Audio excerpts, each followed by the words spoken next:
Iman, what is your Sandy story? Well, I stayed for the whole storm. I watched the Bay and the Beach make a baby in my car, both of my cars. I stayed on 59 in Auburn. We lost heat, electricity, and everything else for like 2 months. Actually, right now, we're actually still fighting for compensation because we were forced to pay rent because they slid the rent checks underneath the door in the dark for the 2 months that we had no electricity. But surviving Sandy was kind of hard because, I also have a 2-year-old. So, like, no cars, limited supplies, and then you have to go get things from other people. You have to, take a lot of, donations, and also I was volunteering myself.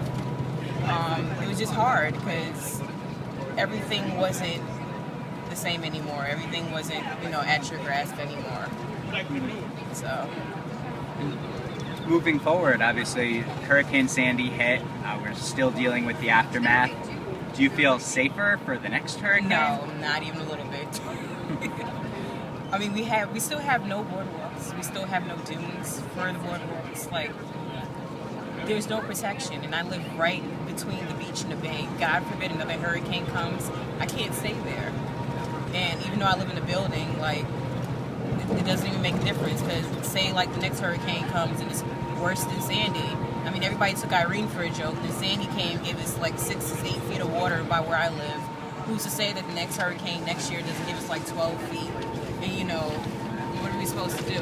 And it sucks because New York City doesn't even have a plan for these things because nobody's ever expecting these things to happen in New York. So I wouldn't even know what to do next year. I'd probably have to sit there and go to another state during the hurricane. So now that we, at least survivors from the hurricane, do know that it could happen and we are looking forward, is that motivating you to come to this Forward on Climate rally to try to make move forward on climate change? Yes. And is there a particular message or thing that you want to have come out of today?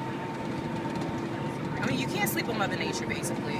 You have to expect the unexpected. I mean, things have been happening throughout the world, like for the last, 4 months or more. Like the meteor hitting Russia. Nobody expected that. 571 people injured. I don't know how many people got killed, but you have to expect the worst when it comes to Mother Nature. You can't sit there and assume that just because they say it's a chance that it won't happen. You still have to take that 50-50 and put it into perspective that you have to take the good with the bad. So, Great.